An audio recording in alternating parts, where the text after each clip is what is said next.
Another day, another spoiler video, but this time we're talking about legendary walls. Talk about that and more in today's spoiler video.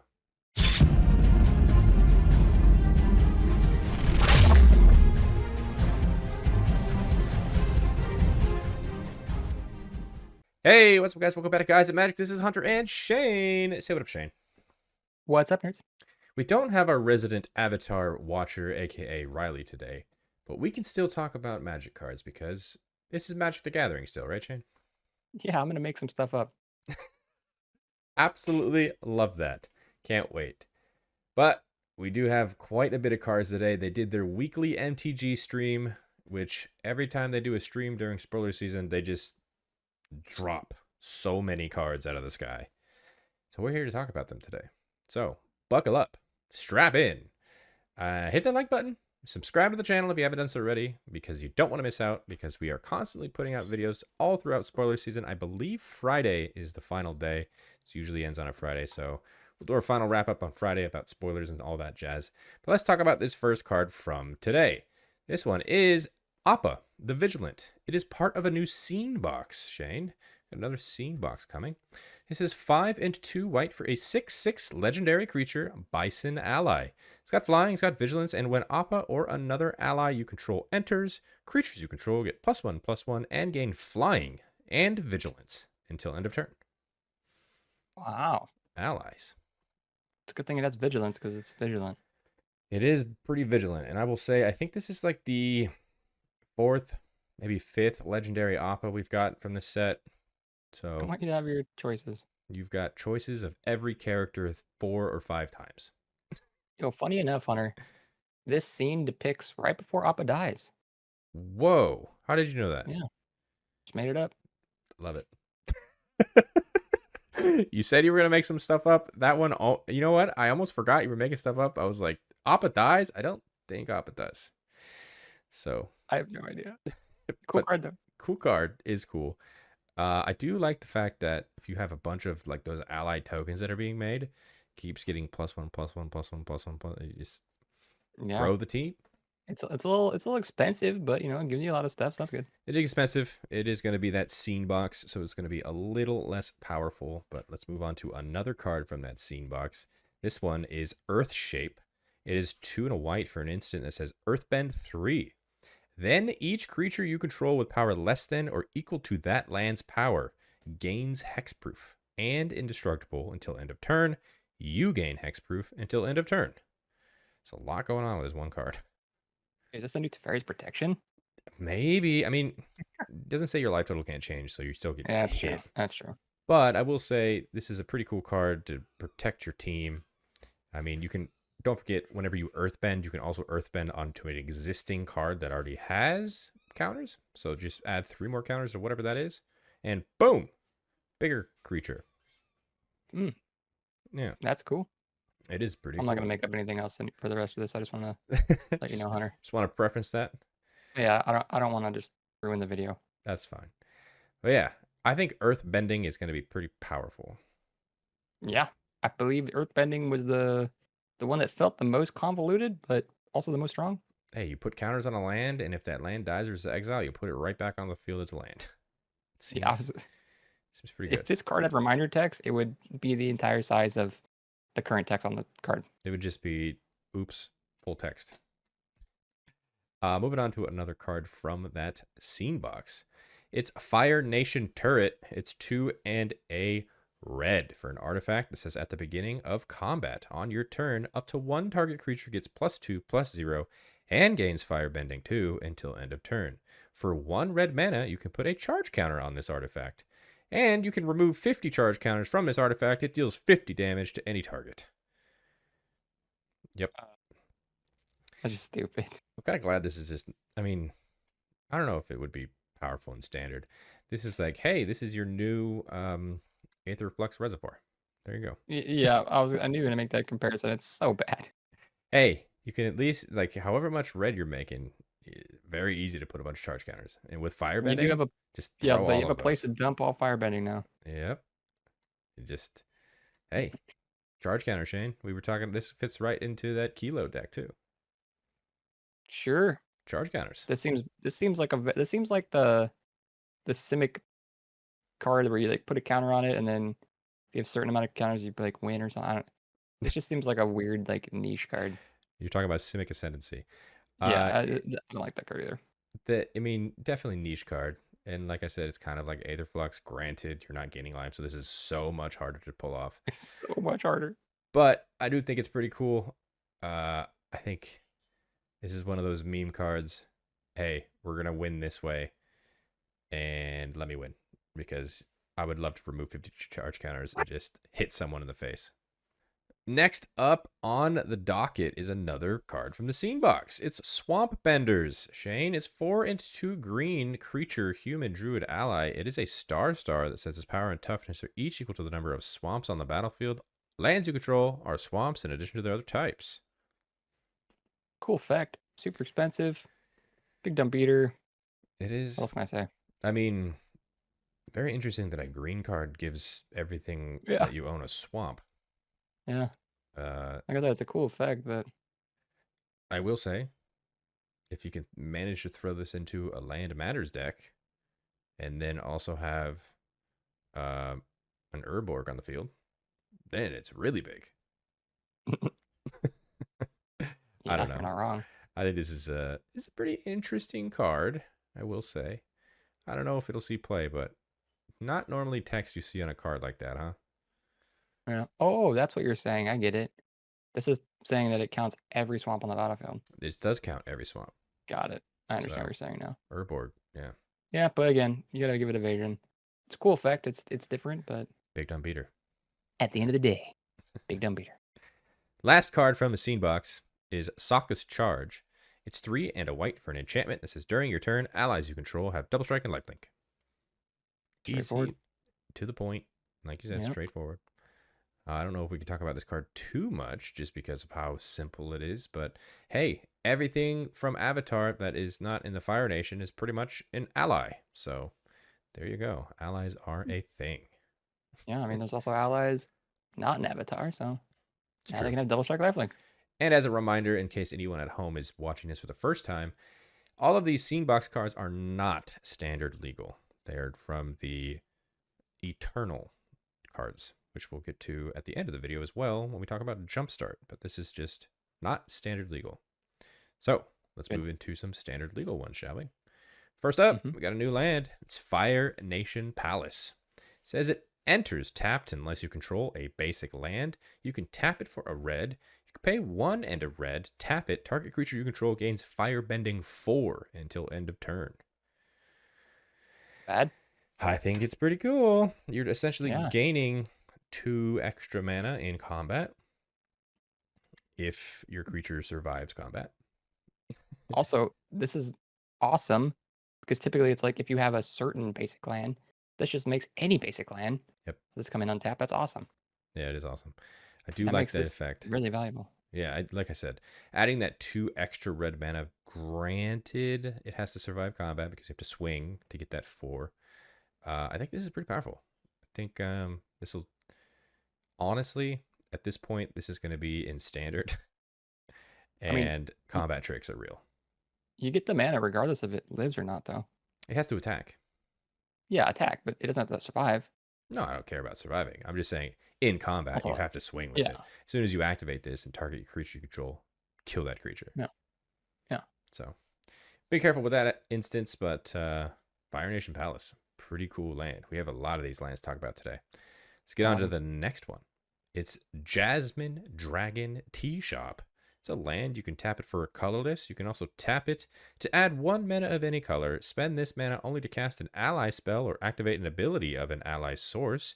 You also pay 5, tap it to create a 1/1 white ally creature token. Bit expensive cool. to make a 1/1. It's way too expensive to make a 1/1. Yeah, but it is a mana fixer for all of your allies, which I think is very cool. Yeah, a little too specific, but I mean, it's nice. So if you're trying to build yourself a Avatar commander deck, I suggest picking one of these up because that's gonna help you. Yeah, you throw this in there. Throw the land that can tap for a mana of any color, only to cast legendaries. Throw that in there. Definitely. Then boom, you got 5 mana, 5 color mana, easy. Easy mode. Jasmine Dragon Tea Shop. Try saying that 10 times fast. Don't know. JDTS. JDT. I'm going to drop my JDTS. There you go. All right, let's move on. We've got Raven Eagle. Look at this cool art. It's 2 and a black for a 2/3 creature bird assassin. It's got flying, and whenever this creature enters or attacks, exile up to 1 target card from a graveyard. If a creature card is exiled this way, you create a clue token. And whenever you draw your second card each turn, each opponent loses 1 life, and you gain 1 life. Weird effect in black. Yeah. Cares about card draw. Draining your Yeah, opponents. it's kind of about your second, and then it drains. Yeah, it's like mushing together a blue effect and a black effect. I kind of like it. And honestly, this is going to be one of those cards that just destroy someone's reanimation strategy in standard. Yeah. Just because yeah. it enters and exiles a card, and when it attacks, it exiles a card. Plus, it's got flying. I think this is a really good card. I think it is too. I like the art. Very reminiscent of, was it Bloomborough that had the same kind of art? Bloomborough had like the kind of monster manual type thing. Also, right. Dungeons and Dragons had this kind of effect. He also had the Similar, Brothers War doing the blueprints. A lot of different kind of effects doing this whole idea. But looks cool. It is definitely cool. Next up, Earthbender Ascension. We talked about the fire one yesterday. Here's another one. It's 2 and a green for an enchantment. It says when this enchantment enters Earthbend 2, then search your library for a basic land card. Put it onto the battlefield tapped, then shuffle. It's also got landfall. Whenever a land you control enters, you put a quest counter on this enchantment. When you do, if it has 4 or more quest counters on it, you put a +1/+1 counter on target creature you control. It gains trample until end of turn. Doing a lot there for the landfall. I was doing a lot for a landfall. But you do have to hit your land drops, which honestly, you're probably throwing this into a land matters deck to really take advantage of that. But it is a pretty powerful effect to give your creatures trample. Definitely. Yeah. And like you said, it's going to be a landfall deck, so you're having no problem hitting your lands. I know. I love the fact that it gives you a land while it enters, and also that Earthbend is really powerful because, as a reminder, when those creatures are killed, they return back to the battlefield as a land. So it will hit that landfall when it comes back.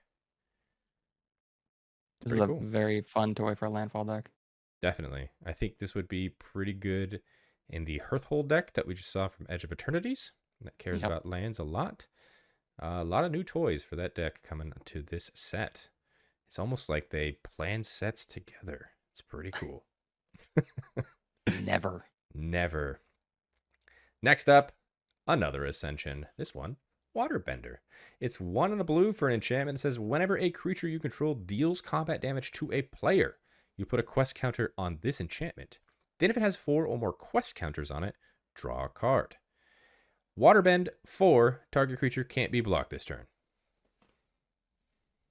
This is like that bottom part's pretty sick. The bottom part is pretty sick because, as you remember, Waterbend you just pay 4 mana, or you can tap things to also help pay for this. That includes creatures and artifacts. This is essentially a Rogue's Passage as an enchantment.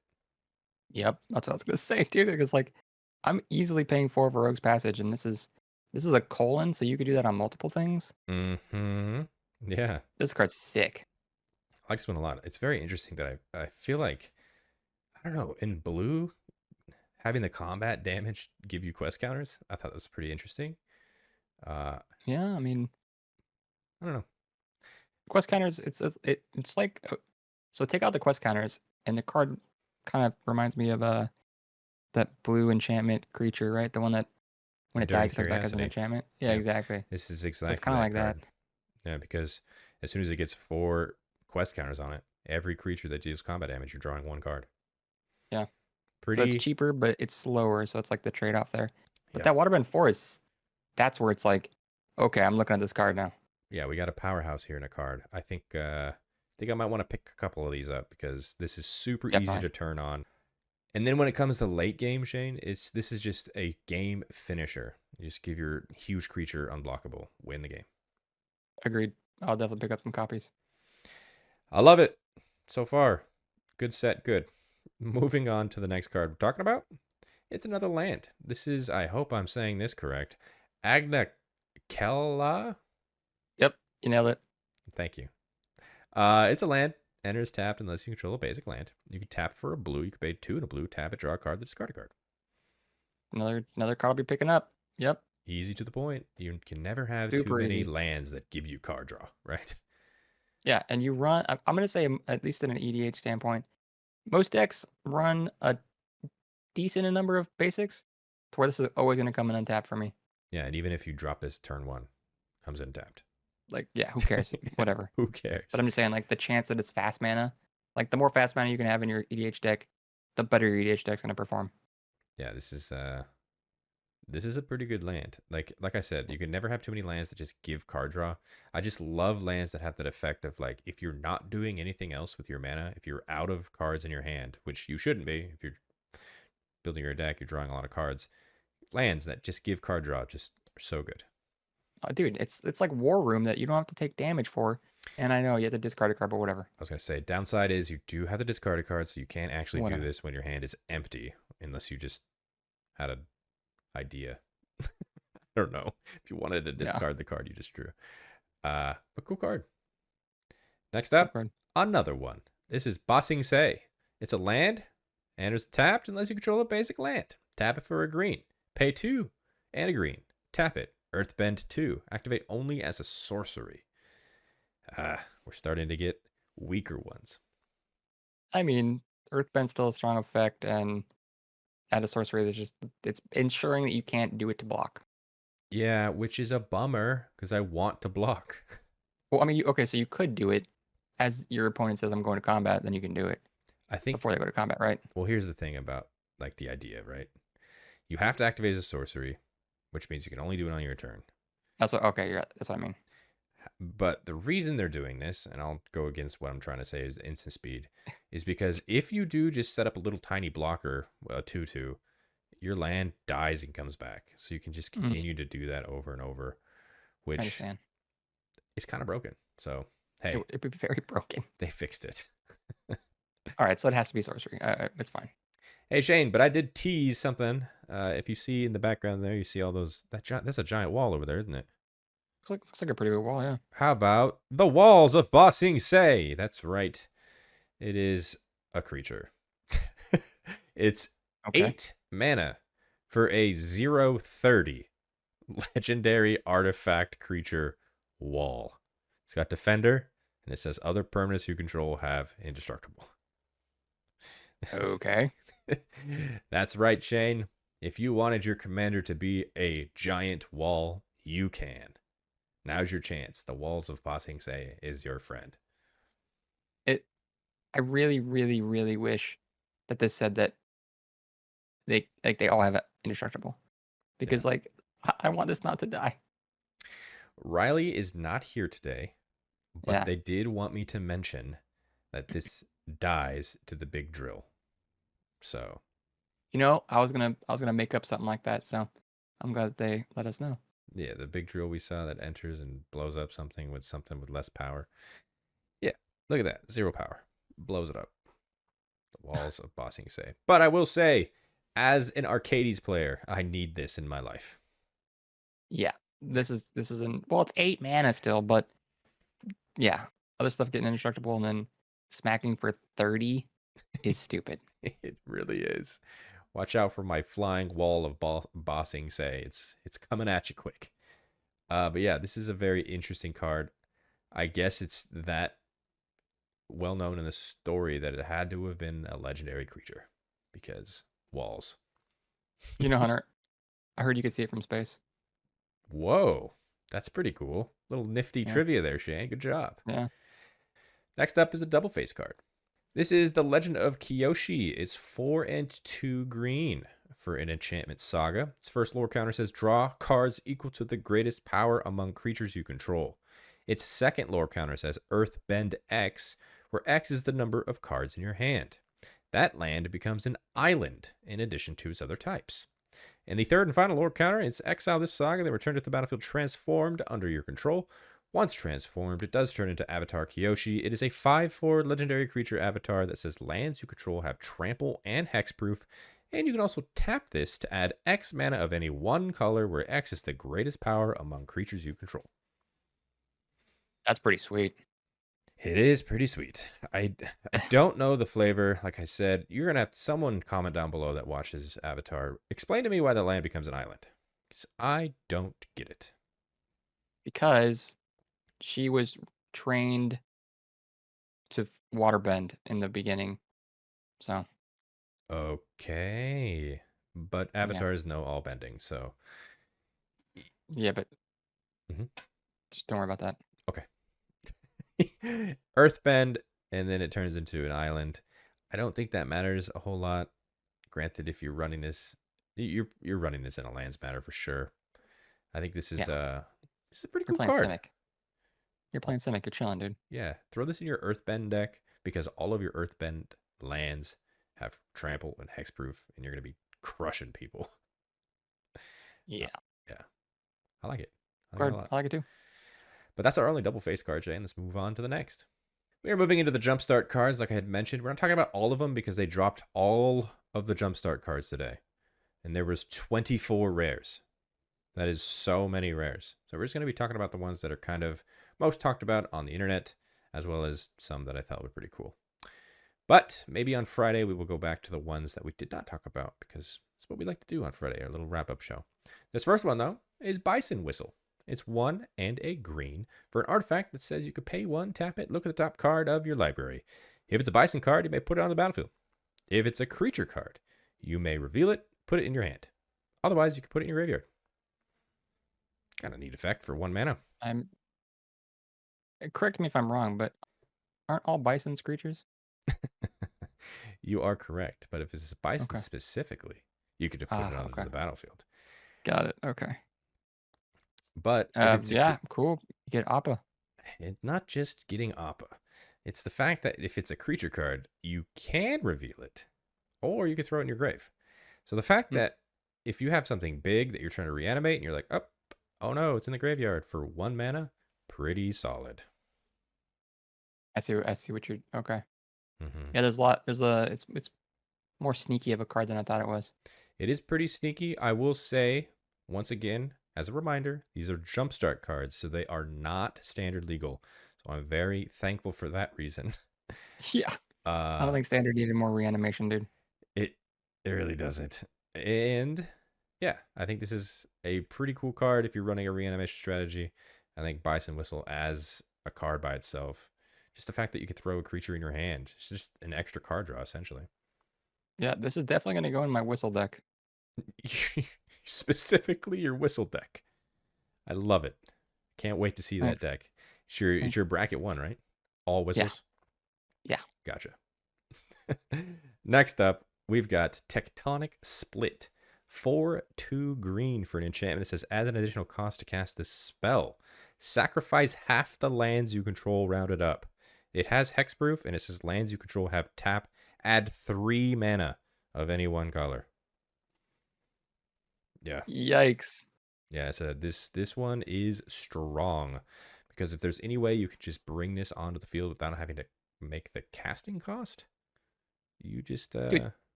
your lands even if you do cast it, you don't care. It's true. This is you just brought up the whole what's the last guy we just talked about? The last lands matter guy that brings them back from the graveyard? Yep, exactly. Hearthhole. Or what was the other one? I mean, the one that we called the Grogu, the one that looked like oh my god, it was from Loot? Outlaws. Talk about it was from Outlaws, remember?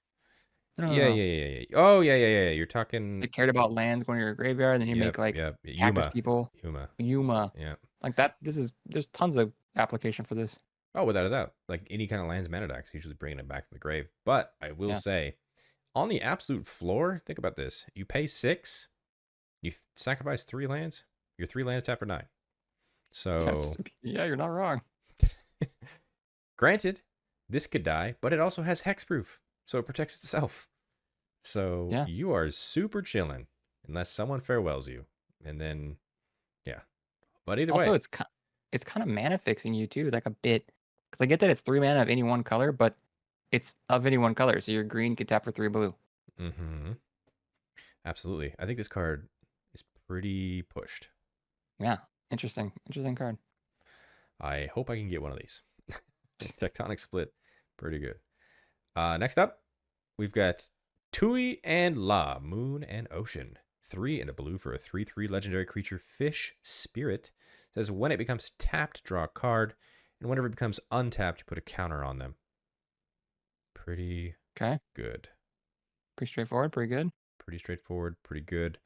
A couple of fish spirits, a bit of a yin and yang, if you will, in the kind of art there.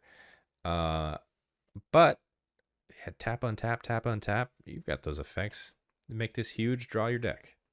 I mean, I know that there's way better applications to like go infinite and all that stupidness, Mm-hmm. but my first thought is we've had things that have station, and so now my stations just draw me a card. That sounds awesome. Exactly. I wish this was in standard, and we can do that in standard. But in EDH, yeah, you station things, you go ahead and crew things. This is a really cool card, and I'm here for it. Actually, dude, wow, my brain just went whoa, because you're in a station, right? But then every time you untap the station again, it's going to station for more, so it's like exponentially stationing. Yeah. Whoa. Whoa. You're gonna station so fast. I'm going to station so fast. Moving on. We've got the Blue Spirit. Shane, you love spirits. It's 3 and a blue for a 2/4 legendary creature, human, rogue, ally. That's right, it's not a spirit. It's not a spirit. It says you may cast the first creature spell you cast each turn as though it had flash. And whenever a non-token creature you control enters during combat, draw a card.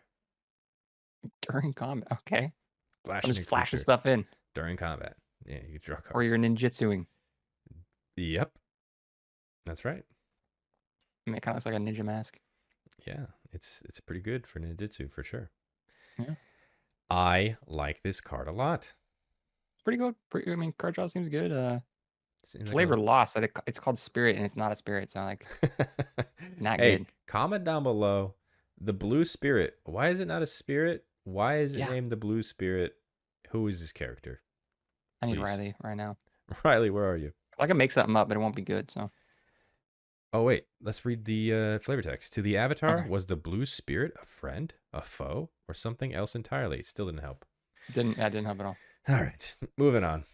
We've got Jet, Rebel Leader. 3 and a white for a 3/4 legendary creature, human rebel ally. It says, whenever Jet attacks, look at the top 5 cards of your library. You may put a creature card with mana value 3 or less from among them onto the battlefield tapped and attacking. Put the rest on the bottom of your library in a random order. That's right. It's reminiscent to Winota a little bit, I'd say. I mean, yeah, 5 is pretty good. Mm-hmm. Granted, you have to attack with this, so don't let it die. You do have to attack with this, but it is a powerful effect. What do we say, Shane? Yeah. Free spells. Free cards are never bad. Never bad. Got to be quicker next All right, time. free spells. Yeah. Yeah. It's flavor text. Anyways, good card. This is a card that I'm probably gonna see in those very aggressive. Because as a human too, it's got that good creature type that we see all over the place. Yep. I just like how it's not pigeonholed into a specific creature. I'm surprised to say you may put an ally or something like that, just because we've been seeing that. It's any creature card, mana value 3 or less. Just drop it. So yeah, the only my problem now again thinking about it is like this probably is gonna be a small card. What you drop, tapped and attack is probably gonna be a small card. But like something's dying here. maybe. We don't know. Unless the person has no blockers. Yeah, that's it. You just wrecked a player. Okay. I don't know. I think it's cool. And then finally, the last card we're talking about, also from Jumpstart, is Fire Nation Occupation. 2 and a black for an enchantment. It says when this enchantment enters, you create a 2/2 red soldier creature token with Firebending 1. And whenever you cast a spell during an opponent's turn, you create a 2/2 red soldier creature token with Firebending 1. Good card. Yeah. Whenever you cast a spell during an opponent's turn, flashing at a creature, countering something, just anything you're playing Magic. Removal spell. Exactly. You're playing Magic on your opponent's turn. You're making soldiers that give you mana. And you know what's interesting about this too? Like I was watching a video and it clicked with me. Like this card could be ran in a mono black deck too if you wanted. Oh, I don't without a know why doubt. you'd want that, but it's Yeah. interesting because it's like in the reminder text. Yeah, I had mentioned that early on in the videos that Yeah. reminder text, even though it shows a red mana symbol, it is reminder text, Yeah. so it is not part of the color identity. But yeah. Right. Like extort. Is that Extort. extort Yeah. card? Yeah. Cool card though. Really cool card. Really cool. I am a huge fan of this card. But Shane, that is it. That is all of the cards from today. That's 20 cards for today. And that was not including what I had mentioned earlier about 24 Jumpstart cards. We talked about 3 or 6 of them. So if there was a card that you guys saw from today from Jumpstart that we did not talk about, comment it down below. Maybe we'll talk about it tomorrow. But yeah, Shane, before we wrap things up, as always, did you have a favorite card that we talked about? Definitely. Which one? I'm gonna say the lands were bangers. Like the blue land was a banger, but I think my favorite was Waterbending Ascension, dude. That card's sick. Waterbender Ascension is very good. Yeah. You know what? I think my favorite What? card from today is probably going to be Tectonic Split. I think that enchantment that just gives your lands the ability to tap for 3 mana is pretty good, and I want it. Yeah, I agree. But comment down below, what was your guys' favorite card that we talked about today? Always interested in your opinions. And while you're down there, hit the like button, subscribe to the channel so you're staying up to date, because spoiler season not over yet. We're still right in the thick of it. And while you're down there, check the description for all the links to our social media accounts. Follow us on those as well to keep up to date with everything else that we got going on, as well as some merch. If you guys wanted to pick something up, that link is in the description as well, guysatmagic.com. And on screen right now, those are all of our Patreon subscribers. Thank you guys so much for your added support. It really does mean the world to us. If you guys wanted to check out what they're seeing, which is like exclusive content, early access content, and a bunch of other cool things, check the link in the description below and consider subscribing. And a very special shout out to our Gains Indestructible tier, starting with Daryl Tripp, Marion Turner, Doc Jerome, Dolo XMJ, Ghost McGrady, Jimmy Ward, Jay Pizzle, Kelvort, Kevo, Samuel Abbott, and Thrifty PSGR. You guys are awesome. Appreciate every single one of you. And until the next video, I hope you guys have a great rest of your day. Peace. Bye-bye.